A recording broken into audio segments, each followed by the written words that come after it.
we're going to move to our first panel, which will be about winter operations.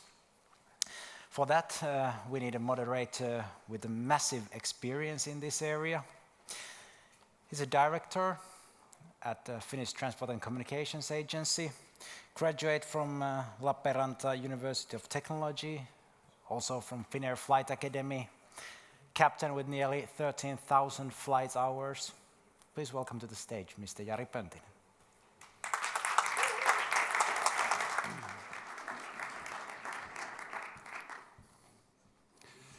Thank you, Jukka.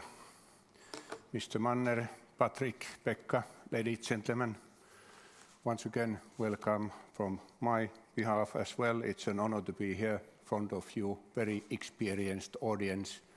I know and I see that there are a lot of experienced winter operation personnel here, as well as I know that some of you are not that experienced.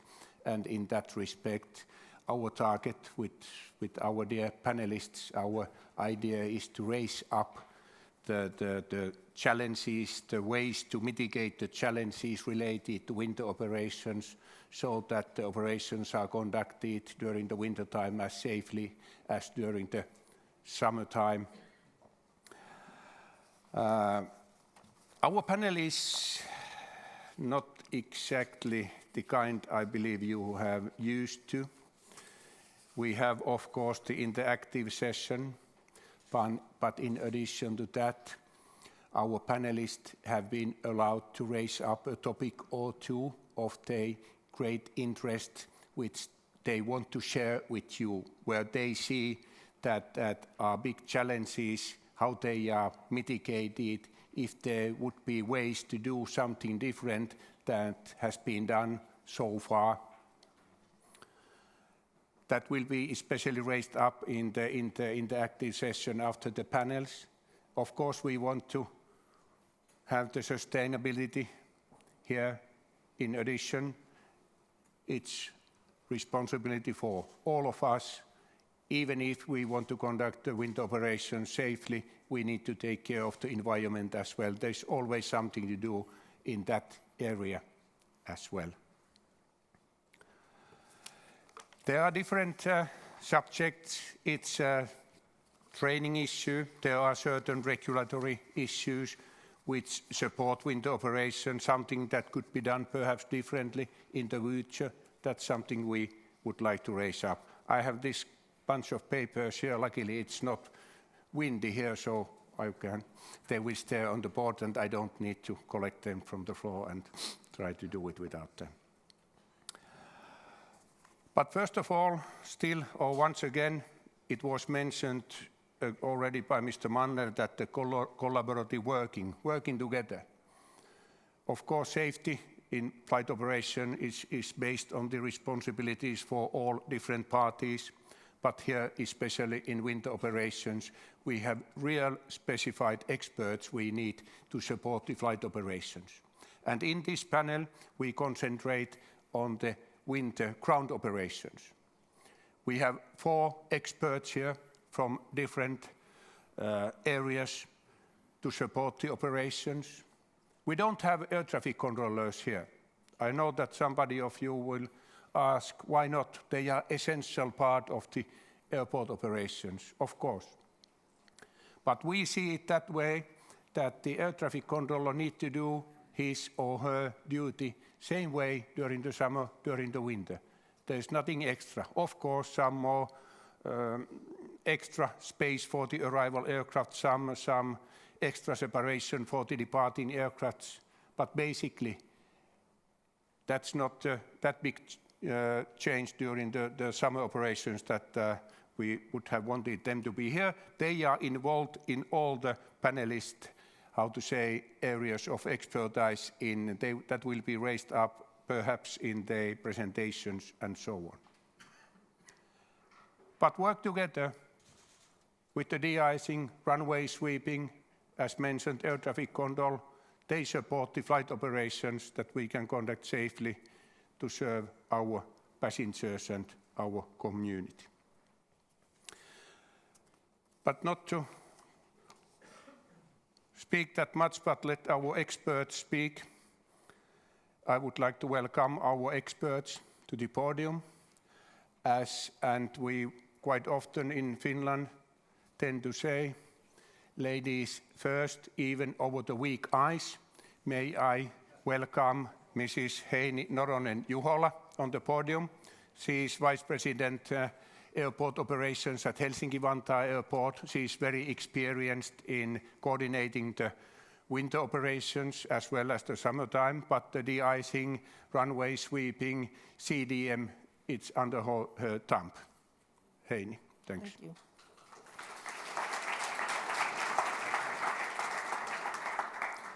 And of course, the airport itself, that's nothing, even if it's so important, but we need to have an operator representative here as well.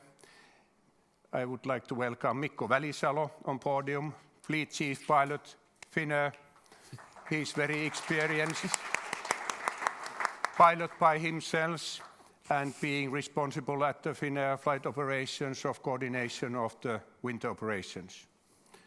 And not only the airport and the operator, of course, we need a service provider. I would like to welcome Mr. Jørn Nyborg, Head of Infrastructure and Charges in SAS, as well as responsible of the ground operations, de-icing and so on, coordination of the ground operations. Welcome, Jørn. And of course, we need the regulator to back up us, to support us, to work together with us. Now I would like to welcome Vasileios Stefanioros, Senior Expert Aerodromes and Winter Operations from EASA. Welcome, Vasileios.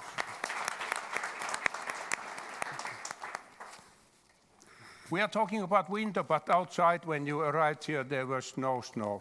Winter has not luckily yet arrived. Even if we wished that, and that was forecasted still on Friday, but how come it didn't arrive? So let us have a short imagination what winter looks like at the airport, please.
That's something.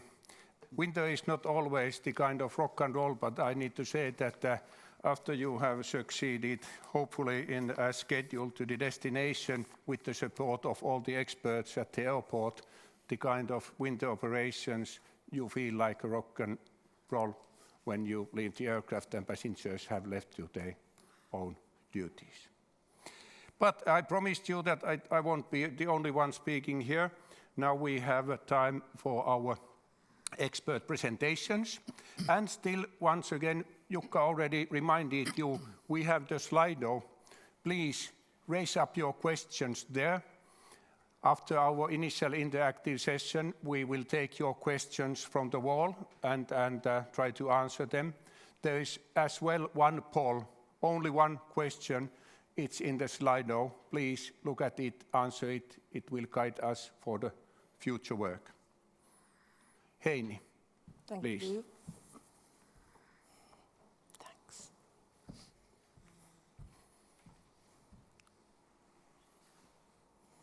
How can I get my presentation? Okay. Thank you. So, welcome to Finland, land of ice and snow. We have something like 5 months of ice and snow here every single year. And that's, of course, a huge challenge for us. We can't close the airport if we have ice and snow. We just have to deal with it. Of course, since safety comes first, we will close the airport tomorrow if needed because of ice and snow, but we are trying to keep it open, operable and safe in all conditions. What's the mindset then? Safety always comes first. There's no question about that. Always safety first. But after that, we are trying to ensure the smooth operations for passengers. We are trying to help and support and serve the passengers in the end here. So, what needs to be done there to be able to be successful in this one? Safety and safe operations come through preparedness. We have to be very well prepared. And it comes in three forms. You have to have strategic planning, so well beforehand, especially in the summertime, you make all the deals, contracts, decisions, you have all the basic preparations done beforehand. Tactical planning is that when the snow season starts to arrive, you start really practicing. You train the people, you test all the patterns, you test all the systems you have, and then just iterate, improve the whole system. And when the actual snow situation comes, you just act based on the predefined plans. But of course you have to understand the weather and act based on that specific weather. So when the snow comes, everything has been already done way before that. There are two things that are really, really important in the snow and ice situations. First, the airfield maintenance, meaning the runways, taxiways, also the apron area. They have to be in a very good condition. What's needed there? Three things. Tactics. We have to have very good plans for different kinds of situations. There is not just ice or snow. There are tens of kinds of ice and snow and all the combinations and wind and moisture and everything. We have to have all plans done based on all kinds of situations, and they have to be trained. Then we have to have really good staff. We have very experienced staff, and also for every winter we get so-called winter men. So we always double the amount of staff for the winter, and we train them really, really well. And winter men keep coming back winter after winter, so they are also really, really experienced. And then equipment. Very good, huge, big equipment that have been designed especially for airport purposes, and we have lots of them. We use the equipment and the people in big teams so that we can have big areas covered in a small amount of time. Second thing is the CDM and winter operations. We couldn't actually survive without the CDM today. Into the CDM, we have created all the parameters also for winter operations. So all the runway sweepings, all the de-icings are inside the CDM. And this has caused the fact that CDM was implemented with us 2013, and it's been going non-stop ever since. And we've improved the CDM. I think we are on the top of the European CDM users regarding the winter operations. It's going on really well. And that's one of the big keys how we can actually do this whole thing. But then, of course, we have to plan everything beforehand, but the most important thing is the cooperation between all the stakeholders. In Finland, we are really down-to-earth people. We can really speak freely with each other, and at airport, for instance, we are all the time working with all the airlines, all the ground handlers, all the stakeholders to to improve everybody's processes so that everybody can survive in these quite harsh conditions, and we can also make some business there. So that's really, really important. But pre-planning, common understanding about everything and working together, it's the key to safe and sound winter operations. Thank you.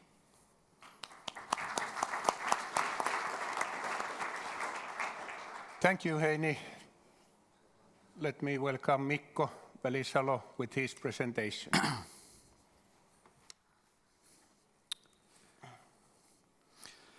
Very good afternoon. There would be a lot to talk about winter operations and procedures in an airline level, but I squeezed my topics down to two: training and some technological improvements that enable us to operate safely and efficiently. And all this technology that I have here is already available and in use, so this is... But first about training. We Finns here up in north, we have the winter in genes. You know, we have it 6 months a year. We learn to walk on ice and we learn to drive a car on ice. But still we need extensive training. We don't want that annual news, like always in the newspapers, that drivers were surprised by slippery roads and winter weather. So we need to train our pilots. We don't want to see that the pilots were surprised by winter weather and slippery runways. So we give pretty extensive initial and annual recurrent training for pilots. And mostly it's built into our standard operating procedures, and all the training programs and recurrence every year include at least some aspects of winter weather. It's fairly easy to train some simple maneuvers, crosswind landings or slippery surface taxiing, but how do we teach or train attitudes and non-flying skills? So we believe that evidence-based training is one big part of it. In evidence-based training, that's been used by Finnair for a couple of years, and we're in a mixed implementation phase. And we train core competencies that includes situational awareness and decision making and things like that. So it's important in winter operations. Then holdover time determination. Traditionally, it's been done from several tables on different manuals, but now it's all built into one application. This application gets information from very accurate weather sensors, and those measure the amount of liquid in the precipitation and determines quite precisely the holdover time. This kind of tool is good for pilots because it improves our safety. We use correct input data, we get the correct holdover time, and it's all with a lot less workload than going through the manuals. Also for the environment and sustainability. We reduce the excess use of de-icing fluid. It takes a lot less time per event, and that's one thing that we've been using for a couple of years. Then Finnair has been taking part of the Airbus controlled entry into service program of braking action computation function. This kind of technology gives us the opportunity to use the aircraft as a measurement device. Aircraft has a very accurate acceleration sensors, and it measures the actual deceleration of the aircraft. That's the equipment that we use, and that's the important that we measure with the aircraft itself. And that computes the actual braking action of different parts of the runways. This is very objective reporting. Pilots are required to report if the runway condition is worse than reported. So this kind of reporting is very objective. Rapidly changing weather conditions that would be excellent tool for that, having 30-something landings at the airport, and every aircraft gives the braking action. But the question is that how do we use this kind of important data? It's quite new that the aircraft are equipped with this kind of technology, so there's a lot of opportunities. Can we send that data to airport, air traffic control, next aircraft, and so on? Then we don't necessarily need more regulations to enable safe winter operations, but having some new technology that would significantly reduce risk of, let's say, runway excursion. This kind of technology is available, and aircraft can do the runway surveillance, can warn the pilots even before takeoff, during takeoff, during approach, or during the landing roll. Apologies for using Airbus terms, but this kind of technology is available for other manufacturers as well. Then just a few highlights. The training, that's the backbone for any safe operations, but especially in a winter time. And we need to use and enable the use of new technologies and use it correctly. It's not an automatic thing that the new technology will improve safety like it has been mentioned here. But if it's available and it's improved safety, why not use it? Then safety is teamwork. Just like in the airplane, captain cannot make safety by himself, it's the whole crew. The whole crew needs to work as a team to make safe and efficient operation. We all here, we are the crew. So we need to work together. We need to work efficiently to enable safe operations. And we at Finnair, we had a very good dialogue and relationship with Finavia and ANS Finland and TRAFICOM, and I'm sure we'll continue on that road in the future as well. Thank you.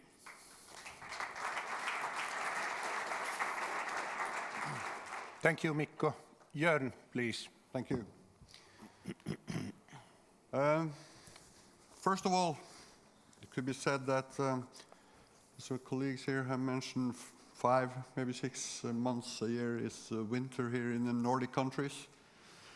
Some people who look at the Olympics may think that we love snow, and we do, but not on the airport, and not on the airlines at lowest. So what we have done, we have summarized a little bit about how do we do it and what can go wrong, because learning from experience is the key word for all of us in this business. We dare to say how to handle a safety ice operation in Scandinavian winter conditions. We dare to say that in Oslo, due to the rather special weather conditions there, we may be among world-class de-icers. And the reason I say special weather conditions, snow, of course we have, but we also have quite a lot of freezing fog. And freezing fog could be at least as challenging as snow itself, because we have extremely slippery tarmac under such conditions. When you have snow, you have darkness, you may have slippery condition, and you are maneuvering the airlines into the tarmac, or should we say de-icing area. We have been discussing, are today's regulatories that we are on not in a maneuvering area. Is that correct, or is it not? And the reason I will come back to later. We have, of course, unfortunately had some incident which we don't like very much, but we also have to evaluate. And this incident I'm talking about happened in March 2019, where a Dreamliner was taken from the gate and to get the de-icing performed. Everything looks normal.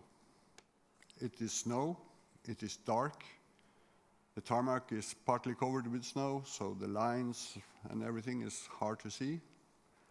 And the communication goes on radio, and something went wrong somewhere.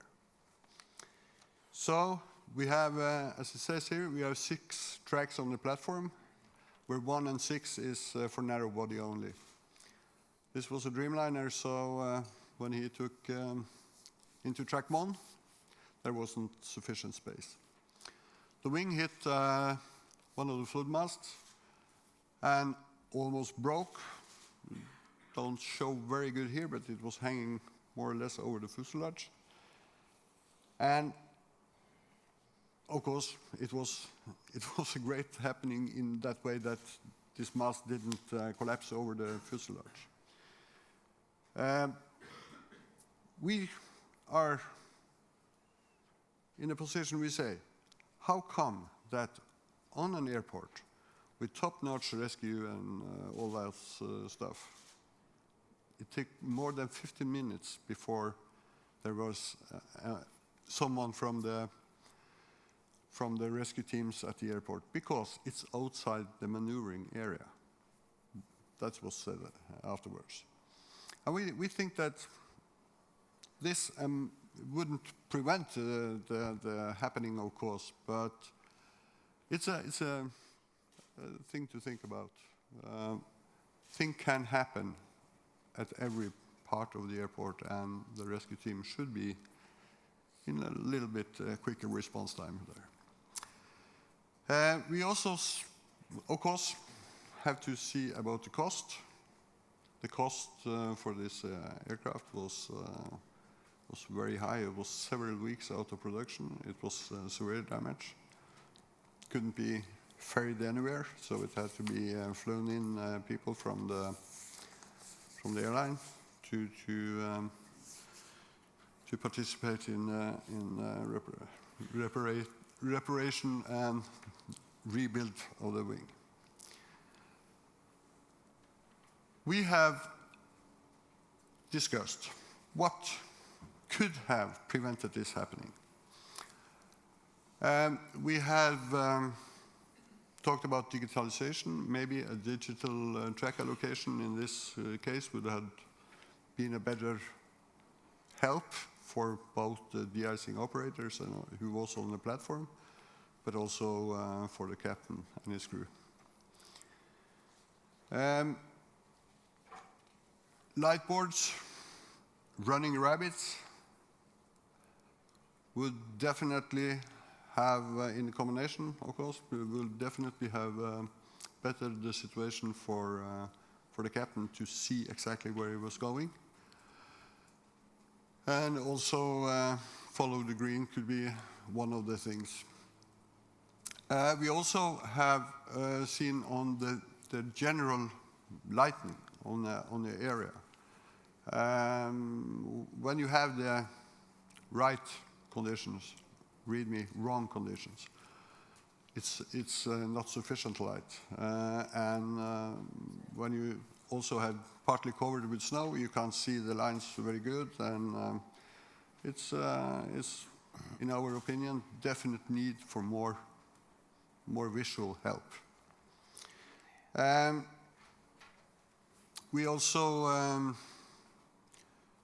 from that day it happened, we use Guideman for all wide bodies, so he had to follow this Guideman to prevent that something happened.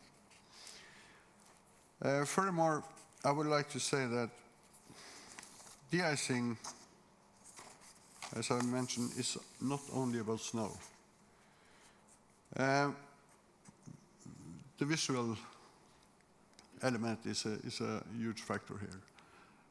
When we, in a worst kind of conditions, are doing a de-ice, we also have reduced visibility for the operators.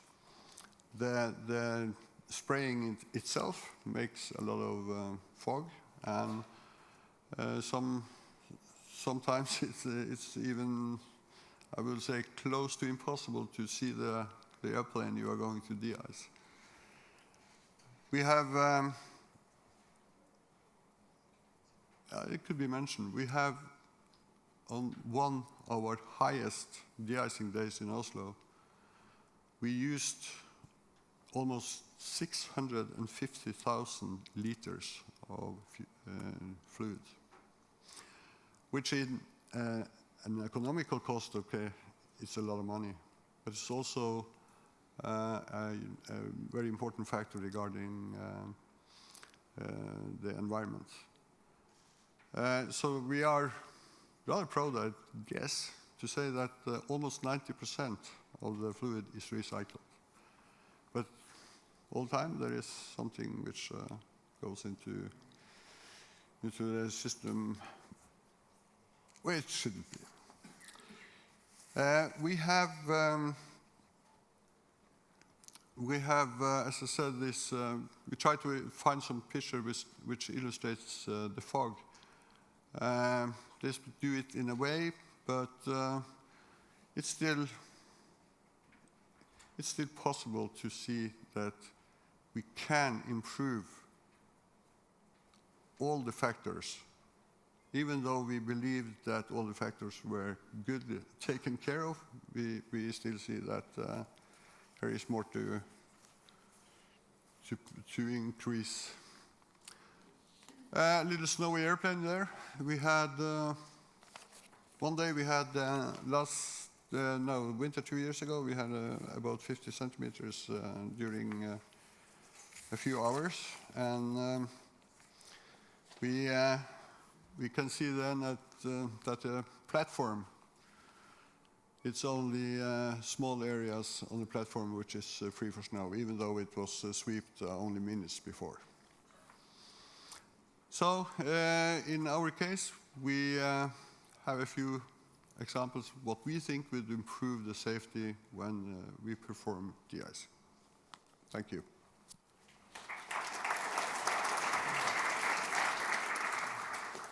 Thank you, Jørn. And the last but not least, Vasileios, representing EASA, backbone of our safe European operations, please.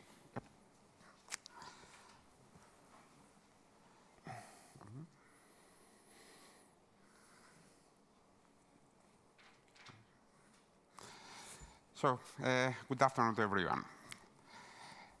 I'm going to talk about the role of the regulator, which in this particular case, it's not an easy one. It's very challenging. Why? This one? No? That's not.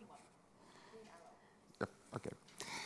So, you see the area that we cover as an agency. So we start from the north, the country we are, even Iceland and Norway, and we go down to Cyprus, to my country, Greece, where the exposure to winter conditions is totally different. So here, the winter operations is everyday business, while to the south, it's happening once every 10 years, every 15 years.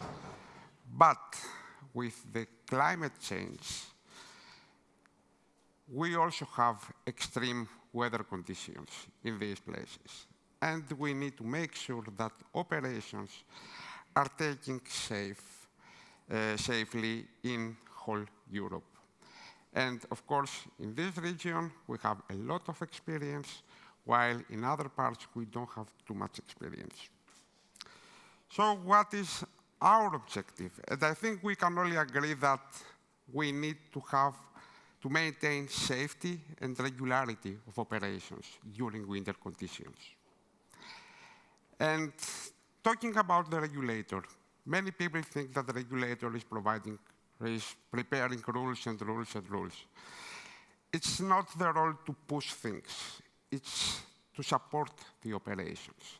And hopefully we have a toolbox which we can make use, which consists of rules, of safety promotion, also for we can support research. And talking about performance-based rules, of course, we have to prepare rules which have to be technology neutral. We cannot run behind the technology. Technology is changing with a very, very fast pace, and we cannot regulate everything. That's why we focus on the outcome, not on the how. The how is something that the industry, based on their individual needs, based on the conditions they are operating, they will find the solution to operate. And another thing which is very, very important is the coordination between all the stakeholders. I think that was highlighted in the previous presentations. And this is where we are focusing, the coordination between the stakeholders.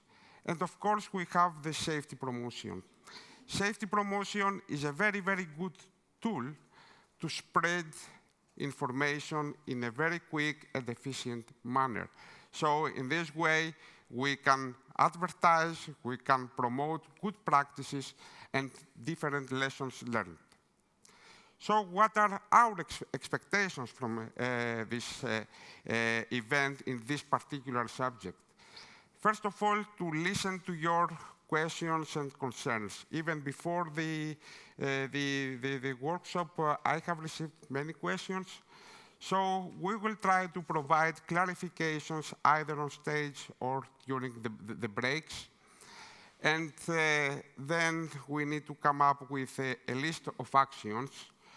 And last but not least, we need to enhance our cooperation. So for any particular issue, you need to talk either to your authority or talk to us to try to find solutions to your issues or concerns.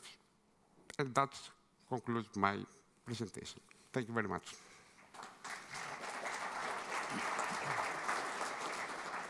Thank you, Vasileios. And as you have now heard and seen some pictures about the actual wind a bit more than what we saw in the beginning, let us still have a very short view what it really looks like concerning de-icing and anti-icing of the aircraft. Please.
Thank you, panelists. Thank you for the videos. Let us try to deepen the subject a bit more. I have very heated up questions prepared for the panelists. Let us see how do they survive. But first of all, Jørn, you mentioned that huge amount of fluid used at one certain day. Are there any other methods for de-icing or anti-icing than using the kind of fluids we are using today? Yeah, we have.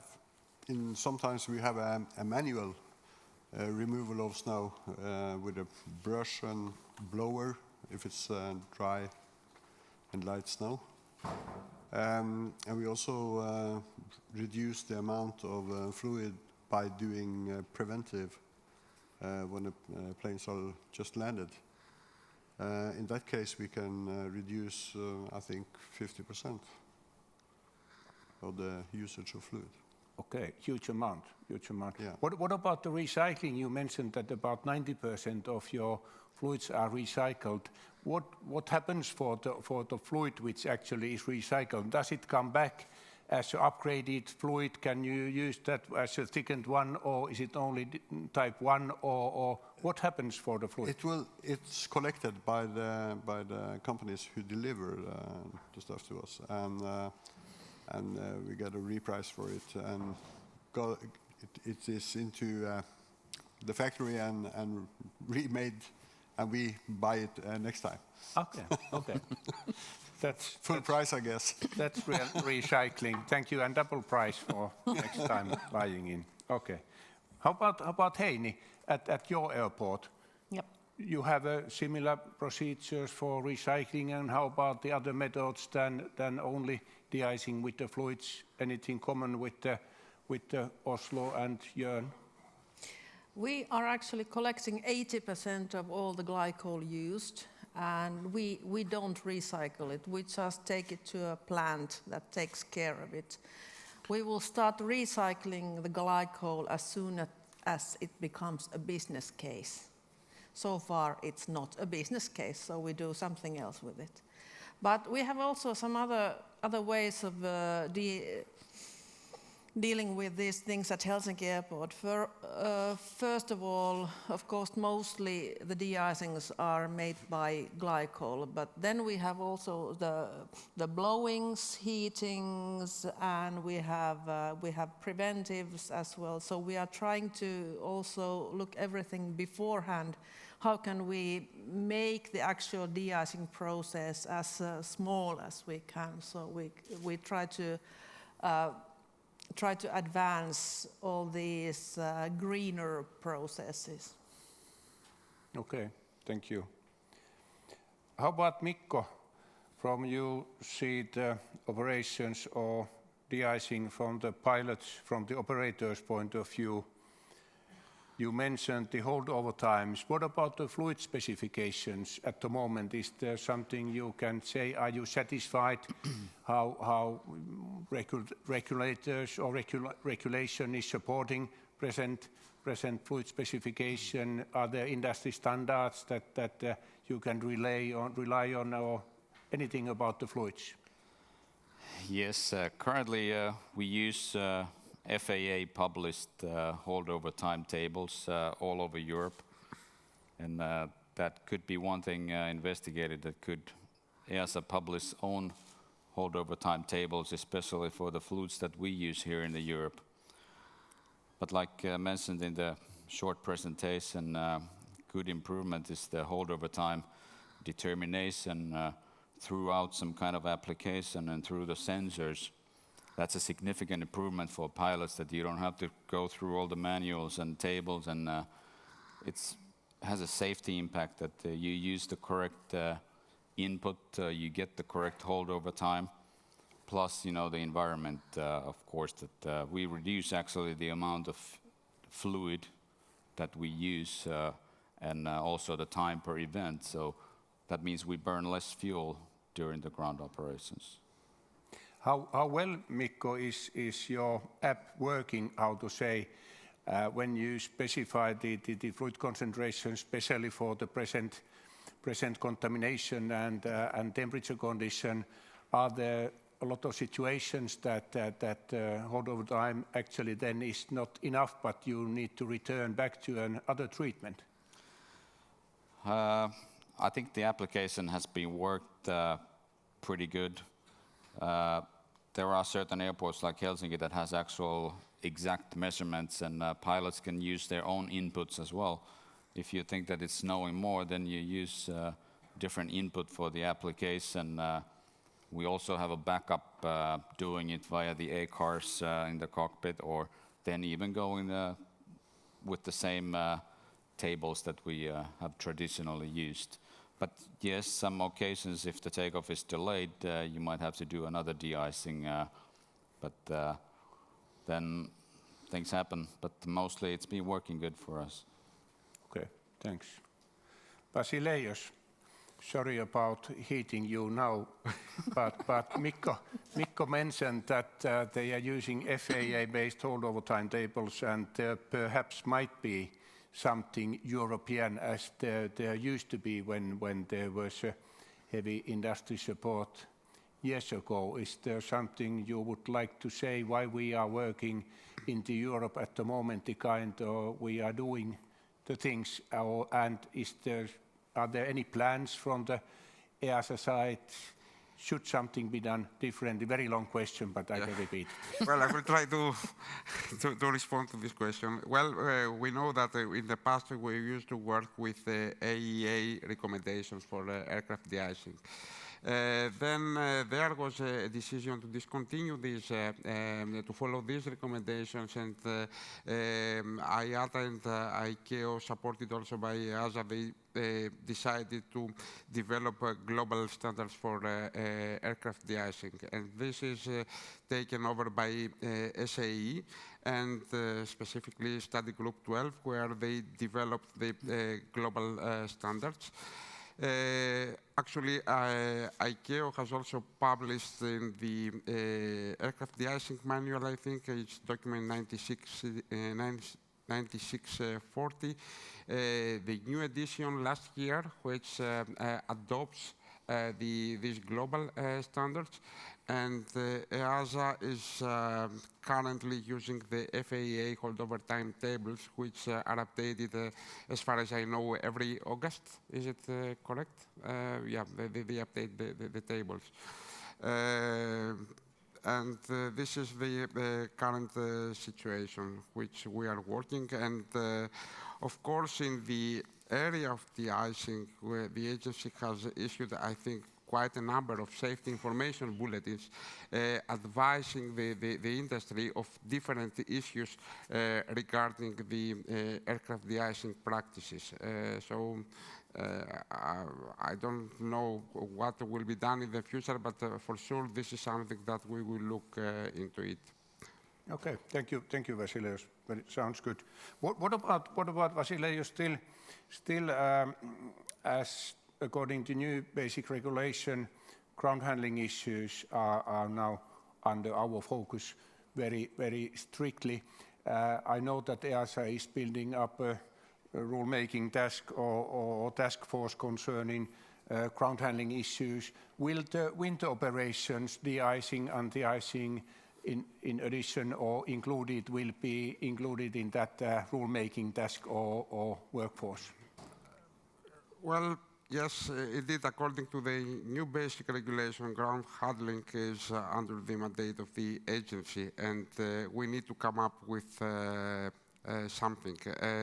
I don't want to use the term rule-making task. I will say that we have a task to come up with a mix of rules, safety promotional material, and research to address the issue of the ground handling. And of course, the aircraft de-icing is one of the issues that we need to deal in the near future. Well, I cannot say more because we have just started the work on this task, but for sure when we start looking into the different categories of ground handling services, we will consult the industry in the States on the development of the necessary actions. So this is something that it will be addressed in the European regulation. Yeah. Very nice, thank you. I believe that the Nordic countries are really interested in knowing that EASA considers the winter as well, including as one relevant part of the ground operations. But about the regulatory issues still, but I will direct the question initially for Mikko and Heini. We know that runway safety related regulation has recently been updated and actually published.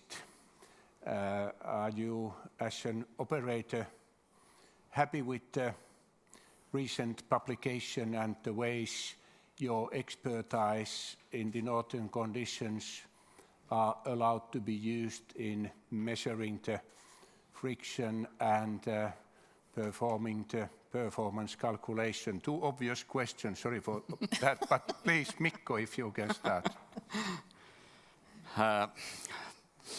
The challenge already now has been that the runway condition report does not reflect the performance calculation used in the cockpit, meaning that pilots would have to use certain inputs in order to calculate the performance. With the new regulation, we are very used to winter conditions in Finland, especially in northern airports where we don't operate that much, but we are used to fly there for decades, and we know what the conditions are and what the runway conditions are. There has been a friction coefficient published to the pilots, and that's what the performance calculation is pretty much based on. With the new regulation, there's even more inputs that we'd have to, operator would have to define a list that this kind of contaminant and this kind of runway condition code equals this, what the pilot would have to input on the performance calculation. So that's a big challenge for us. And even now, runway condition is reported on every third of the runway, and we can only use one input on the calculation. And we could do 3 different calculations and pick the worst one. That could work probably on the landing, and also the new global reporting format is pretty much based on landing, but the takeoff is totally different story. When you might have ice or you might have wet snow, that's a totally different kind of contaminant. So there are challenges, and we'll see how we face those issues. Okay, thank you, Mikko. What about Heini? Have you something to add or remove from what Mikko said, or you have an airport operator's point of view to this issue? What would you like to say? I must say that I'm extremely worried, concerned about this new rule. We've been operating at Helsinki Airport for decades with friction-based testing, and it's been working really well. And as you saw from the videos, we could have really hard conditions and lots of snow coming from the sky. We could have snowfall lasting for 3 weeks. So absolutely there is some contamination on runways all the time, but still the frictions could be really, really good. And that's what we are aiming at. And this might cause us to close the runway even though it would be perfectly operable. So we are really worried about this rule. And I hope there's something we can do still during this 1 year left. So there's 1 year and 1 day left until it comes to. Thank you, Heini. Let us hope that we have more time. But I still would like to raise this up slightly. For Vasileios, you heard very worried opinions is there something we together could still do to support safe runway operations and schedules and proper working CDM and Yep. Okay. Because I was involved in this project and there is a lot of history behind, but what is the outcome of this method is based on the aircraft manufacturers. It's not that something that is driven by the aerodrome operator or by the air operator. And in fact, especially after the Midway accident, and then followed by several studies afterwards, they identified that the way we were reporting the runway surface conditions in the past was not related with the aeroplane performance. So I must say that, well, there were serious issues in the past. And there was a big effort by, well, many states and at ICAO level where, and especially the aircraft manufacturers, where they came up with this new method. And this will be applicable worldwide. We know that the method is not the perfect, but at least for the European part, we have extended the ICAO method to account for such cases you have mentioned. And we are providing extensive guidance material how to come up with solutions in this particular case. Well, I'm not going to explain the technical details now, we can discuss later, but we have made provisions in the regulation, and all these things through the Friction Task Force, which we are participating and a lot of Europeans are participating, will be taken to ICAO for further inclusion in the ICAO SHARPS and in the PANS documents. So I think it's a very good method, and of course we have to consider that we need to serve also the airlines coming from outside Europe, which they are based on the ICAO practices. We cannot afford having different reporting. And talking about the CFME and the friction measurements, well, it started from FAA, but last March they published a SAFO just before the ICAO GRF symposium advising the operators not to use friction measurements because it's not related to aeroplane performance. There are other methods to validate your runway and not limit the operations which we can discuss well, at the bilateral, but there are solutions. Thank you, Vasileios. Sounds like a bit contradictory opinions, and I hope that the conversation continues on the other stages. Looks like that there could be something to be done still. What about Jørn? You had an interesting presentation about one incident at the remote area, but not referring actually your presentation, but as you are responsible for the de-icing, anti-icing operations, how your procedures have been developed? What is there behind? Is there certain regulation behind there? Is there certain industry standard behind the ways you do the de-icing, anti-icing communication, or are they just by your airport-based ones, your company-based ones? Can you say something about that?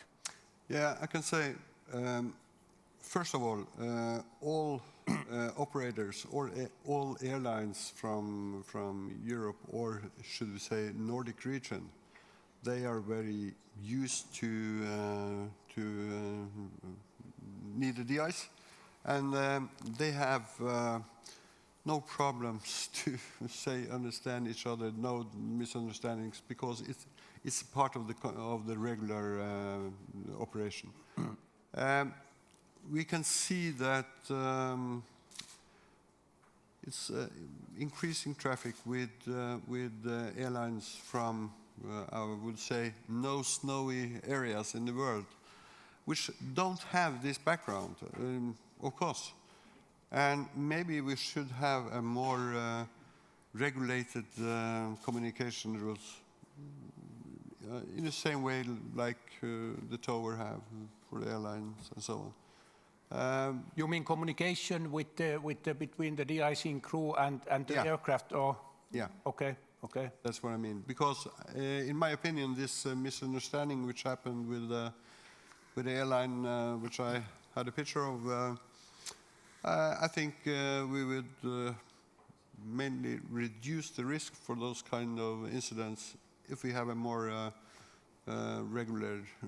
regulated language, so to say.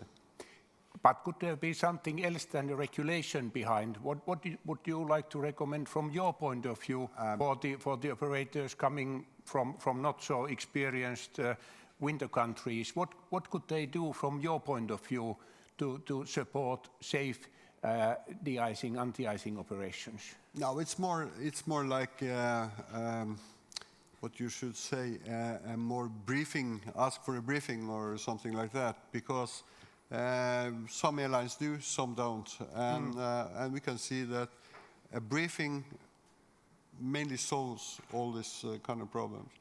But the visibility problem, as if you haven't any experience with snowy conditions, if you have a reduced visibility, heavy snow, slippery tarmac, all those things together can be mainly a stress factor for the crew in the cockpit, and it's a human factor thing.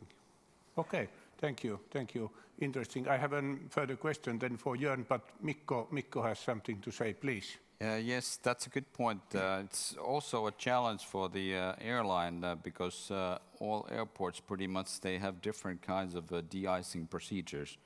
So we know, of course, the procedures in Helsinki because we work with the close cooperation, and we've defined that what kind of communication we use with the de-icing coordinator and what kind of communication we use with the de-icing personnel at the de-icing bay. But it could be standardized, but at least some kind of a briefing and information how the de-icing is going to work in different airports. Because now it's whatever airline publishes their own guidance based on experience. That's right. Thanks. How about Heini? What are your feelings? You have now at your airport, not to blame anybody, but you have, how to say, new operators from very different parts of the world with not that much experience on winter operations. Does your airport provide sort of guidance for the operators, as Jørn was talking, or how do you believe or do you know how those operators train their pilots for the winter operations?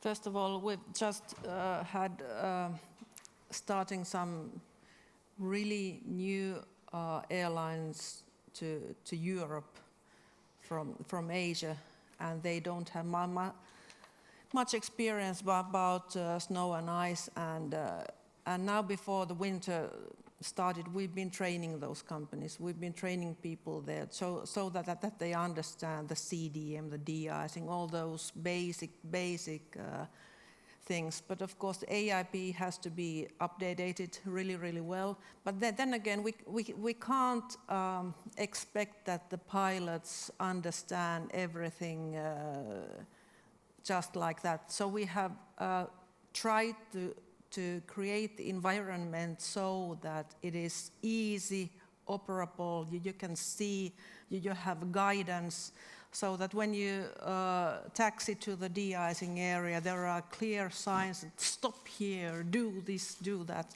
so that it's clear, it's as clear as we can define it.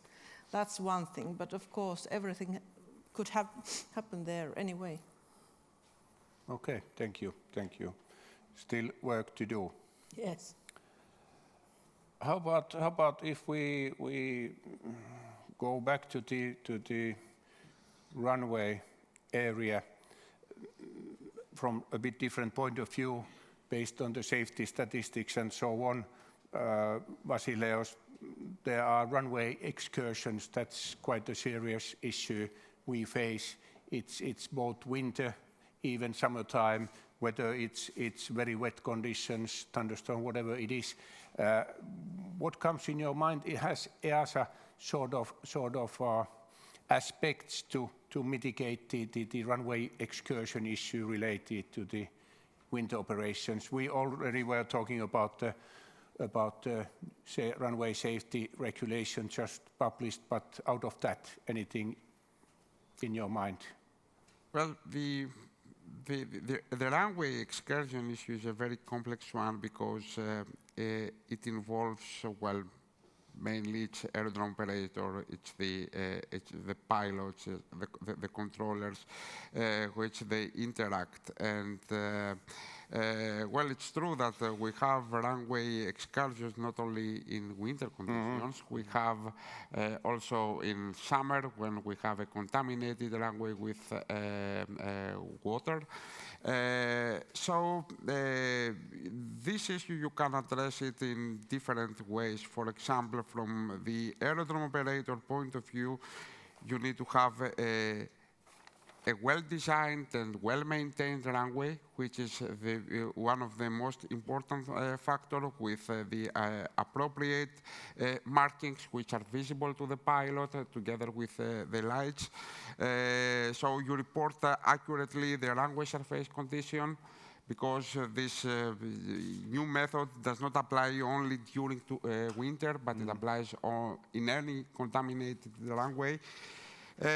From the flight crews, I think, well, we're talking about stabilized approaches and flying the aircraft to the limit, and the navigation will be appropriate and calibrated, and all these things you need to make sure that they are in place in order to reduce the risk of runway excursion.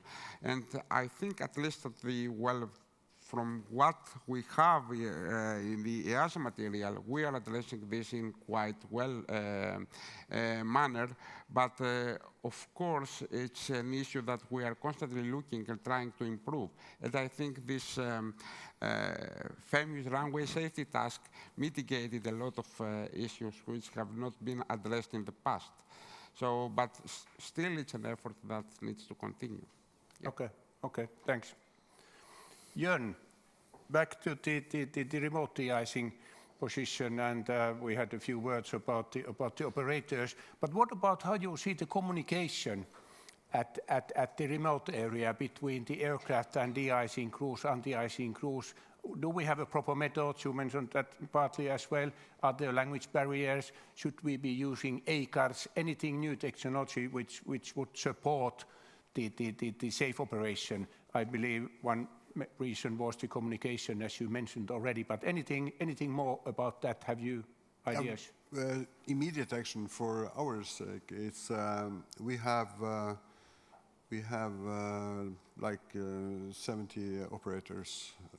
We have done interviews on all of those regarding English. Do they speak English well enough to prevent misunderstandings?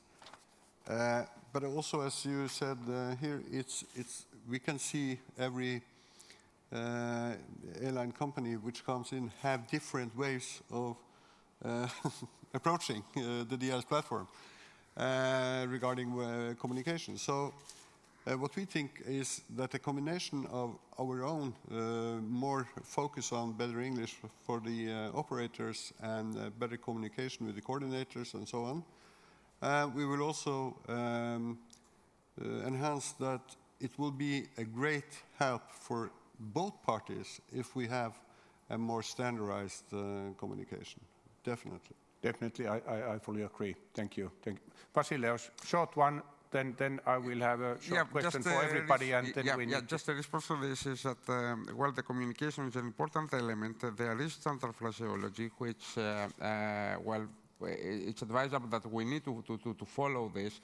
And I would like to support the issue of the language, because we had also this issue for runway incursions.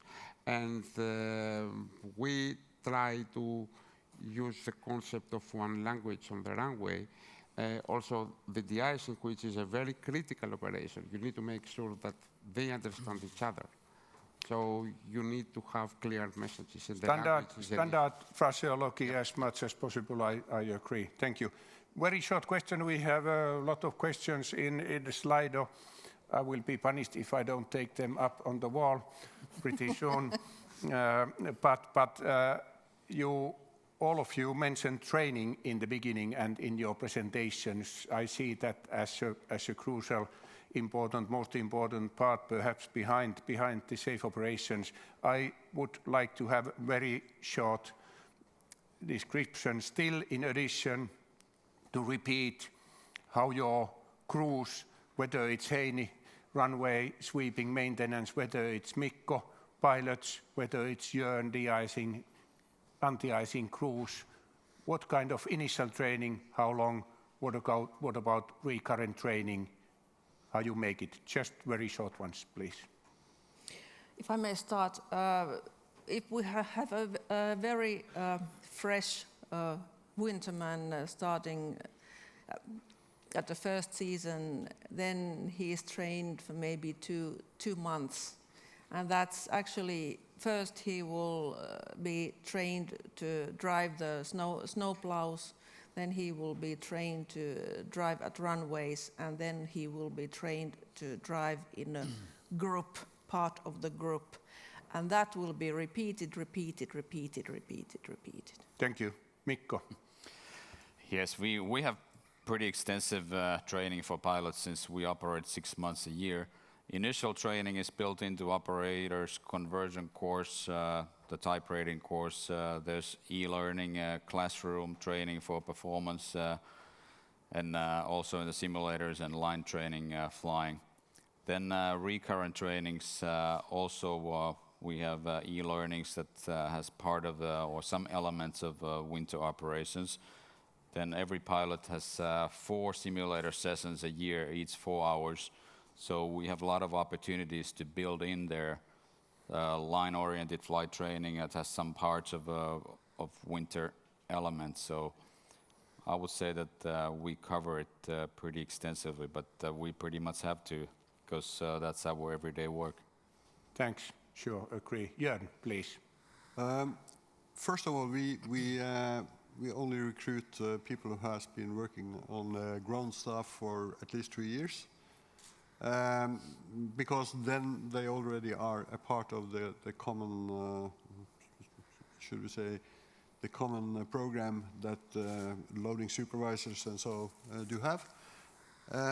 And they then we start with a theoretical course, goes through different aircraft, types of aircraft, which requires different approaches to the de-icing. And then we also start to train in the summer with water on a mock-up. So they can adjust the machinery in a good way. Environmental friendly way. Yeah, because I mean, if you have a mock-up and you hit it by the tractor, it's not so bad. But if we hit Mr. Colleague's aircraft, then hell broke loose. Of course. So, and I would say it's a very individual, how long time the training will go on, because some people catch it very quickly and they start to do like 3 weeks at least with the supervisor in a vehicle. So, and then we have people who are in training for almost 3 months before they are let alone. Yeah. Sounds good, sounds good. We have now about 20 minutes time, and I know that one of our very appreciated colleagues is looking for refueling, so let us continue. Let us continue with the Slido. There are a lot of questions received. Thank you for that. We try to cover as much as possible, and let me start taking the questions from the wall. It won't be any order like it is here, but let's take the first one. I believe this goes first for the Mikko. Can you read it from there? What's the level of confidence you have in your weather data forecast current providers? Do you expect What do you expect from them in the future? First of all, for the holdover time determination, that's pretty accurate data because it has sensors. It might vary if the sensors are located different parts of the airport, so it might have a different result. But overall, if we talk about the METARs and TAFs and things like that, there's always a possibility for improvement for that, and that's still the main data that we use for flight planning. So there is a lot more accurate weather data available, so yes, there should be some improvements in the future to get more accurate data. Okay. Okay, good. Thank you. Then really interesting one, actually, same question about twice, and if I may start with the Vasileios and then Jørn and Heini, same question for all of you three, if as long as possible. There's a question, if you see the first one, is there any research ongoing to find an environmentally friendly de-icing fluid? And I believe I could continue anti-icing fluid, and then for Heini especially, then later on runway de-icers about that area. But Vasileios, please, shortly. Well, to be honest, I'm not aware of any specific. There might be some results, but I'm not aware of this. So I don't want to give any false statement. Okay, no problem. Jørn, can you say something? Yeah, I can say first, we tried in Oslo a few years ago, we tried this infrared de-icing. And to be honest, if it has been a huge success, we will probably have it still. Then at the moment there is a lot of work regarding different fluids. So far, I don't think they have come up with anything better than glycol. But also, it's a lot of work from the airline manufacturer, also aircraft manufacturing. Both Boeing and Airbus have been working with more slippery surfaces. Maybe you know something more about that. And it has also been regarding the engine blades to reduce ice buildup in the engines when you have freezing fog, for instance. Yeah. Do you know something about it? I don't have any more detailed information on that. So. Okay, but there is still there is a lot of work doing, but we don't see it in our environment. Should we need support from EASA side, how to say, in that area, or does the regulatory framework already allow different kind of fluids, which I believe it is, but is it so that the market is so small that the fluid manufacturers are not interested in developing the new ones? Well, what I know is that, well, these different standards coming from SAE, they are talking about fluid qualification. So we don't go down to the ingredients of and how this is developed. So if this meets the objectives, it can perfectly be used. But we know, and I think we have published an SIB lately concerning the carbon brakes oxidation, because of the different type of fluids and which are more environmental friendly, but they may damage the brakes of the aircraft. So there are pros and cons in this situation with the fluids and the effects. Of course, the environment is the most important thing, but also we need to consider the safety. That's why we try to share the information concerning the use of these fluids between the aerodrome operators and the aircraft operators, so everybody is aware of the conditions the aircraft are exposed. So, okay, but something could be done. Yep. Still more. What about Heini, runway de-icers? They might have a huge environmental effect as well. You are using a lot of those. Do they work the kind you want them to work? And what about the environmental aspect? Are you recycling? Could there be different contents? Could it work with the different contents and so on? Regarding the runway chemicals, there is definitely lots of research going on, and we are at the moment using potassium formiate at Helsinki Airport. So far, we haven't found any more effective, greener fluid. So we need to have it also to affect, and not only to be green. So we're looking forward to a good chemical. Okay, good. What about then there's a question about climate change and winter conditions in Finland as well. I can raise up same question to Jørn. How you see both from the how to say service provider, airport operators point of view? Is there climate change in relation to winter operations and de-icing, runway sweeping, etc.? If I understood your question correct, I would say... Any impact from climate change on winter conditions in Finland, in Norway? In my point of view, it's not a direct parallel to find here. We can say that we have more like when it first snows, it maybe snows more than it did before, but that's an assumption only. For the total period, if we look today or last year, the period we had full de-icing at Oslo compared to for 10 years ago, then it's the period has shrinked. Yeah. Okay. What about Heini? How you see it?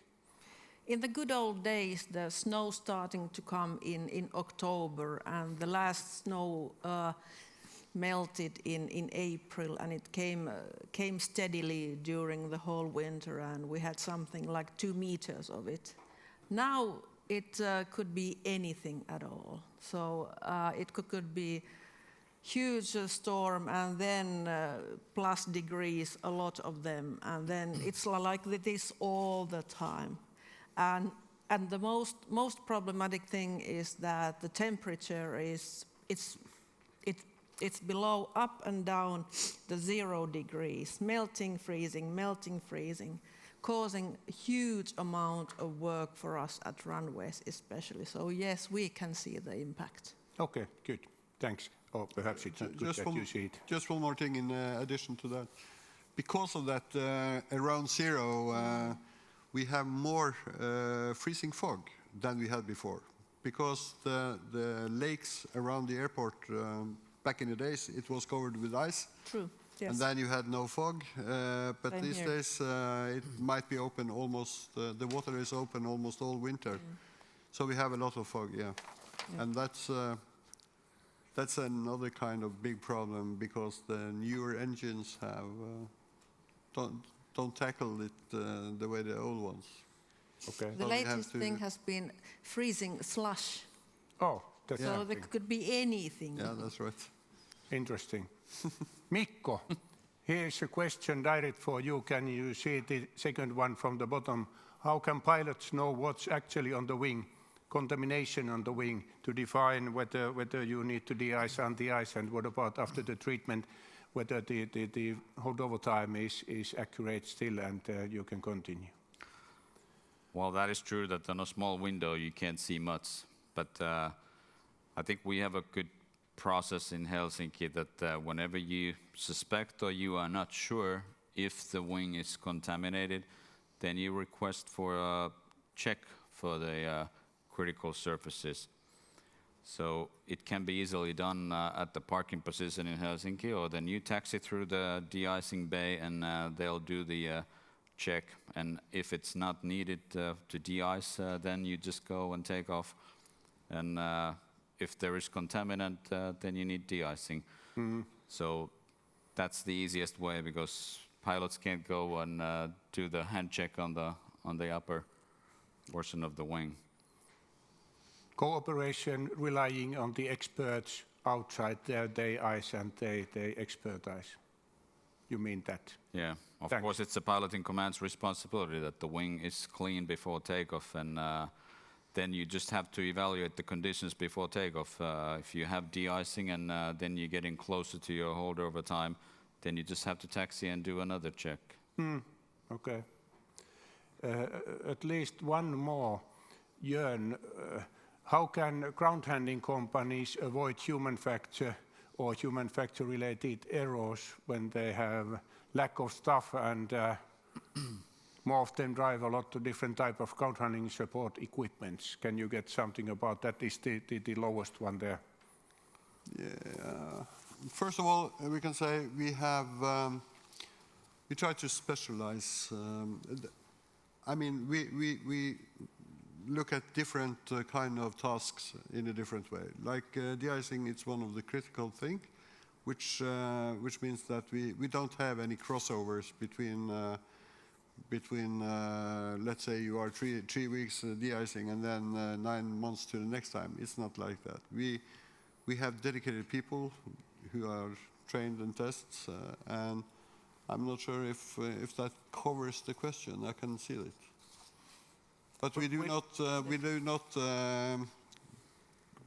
cross the same personnel between different type of vehicles. Okay, good. One more. Lauri has raised up a question. I believe this goes to Heini. How do the operator and service provider tackle the delay effect of winter operation? You refer to CDM or?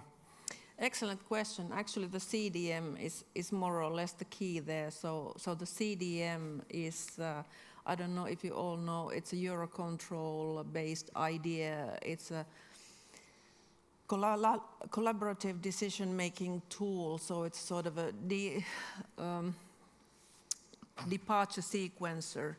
But in there, all the flights departing, they are there, and all the runway sweepings, all the de-icings are there, so they all know when they can actually go based on the queue. But of course, if we are sweeping runway, that particular runway can't be used at that time. And we sweep one runway in 11 minutes, so during that time it's causing delays. But we are trying to keep the operations as punctual as we can in these operations. That's absolutely the goal. And then, of course, all the time safe. But punctuality is something that we are all the time actively trying to reach. Thank you, Heini. Do we have the poll results there? Can we have those on the wall, on the screen? There was only one question. I believe you have noticed that. I believe we could check the situation. Local competent authority would grant approval on which airlines can rely upon, like MRO, 76%, and that's the result. Quite clear result. Let us analyze that later on, what that actually means concerning the ground handling regulation, industry standards, regulatory aspect, or what to do, and who to grant the permissions. Very good, thank you. As the refueling time is closing, I would like to say a few words what I have noticed from the presentations and about the conversation, right or wrong. This is what I heard at least there to be considered in the future. New technologies was mentioned several times. There's something coming in already related to runway performance. Definitely we need to be able to adopt that kind of technologies which support safe operations and as well as scheduled operations.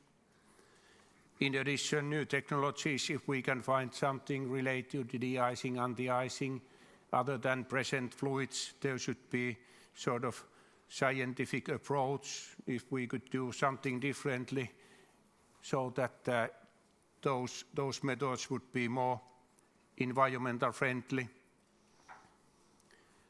Training is essential elements that we all know as with our aviation background. If somewhere in aviation training is essential part, the essential loop, but especially related to winter operations, as that is the kind of special condition. Some of us face it more often, some of us very rarely, but with the proper training, focused training, I believe we could be able to tackle at least part of the incidents we face today. Holdover times were referred few times. We had sort of industry standards earlier. Today we are lacking them into Europe.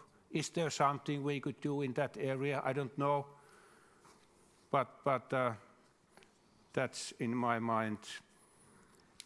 And it was referred few times to regulation. I have noted a wording that the regulation should support operations in different conditions, and processes should be allowed to be based on the experience and safe operating methods. We are not similar worldwide. We should accept that at different parts of the world you might have a different experience. Why don't you let us accept that and make the operations possible safely with the different ways? What could we do in the future? I don't know, correct or right.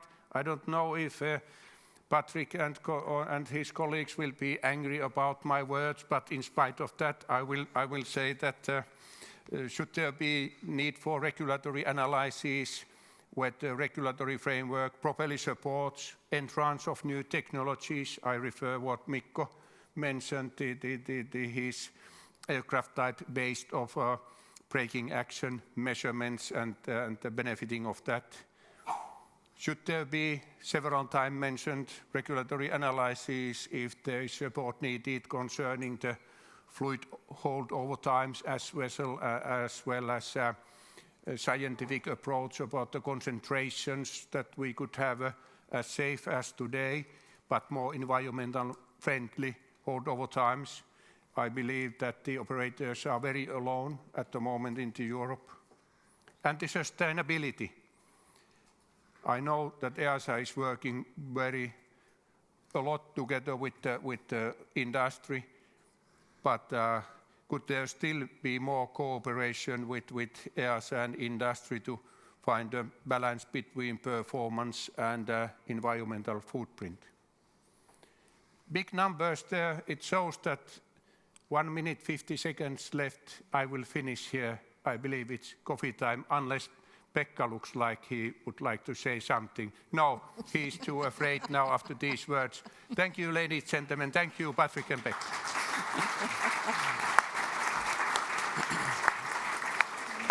So thank you very much, Jari, for moderating the panel, and thank you to all of our panelists for your contribution.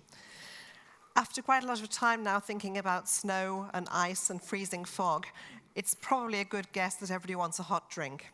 The coffee is out there in the room just across the way. Could you please be back here at 1600 for the next panel? Thank you.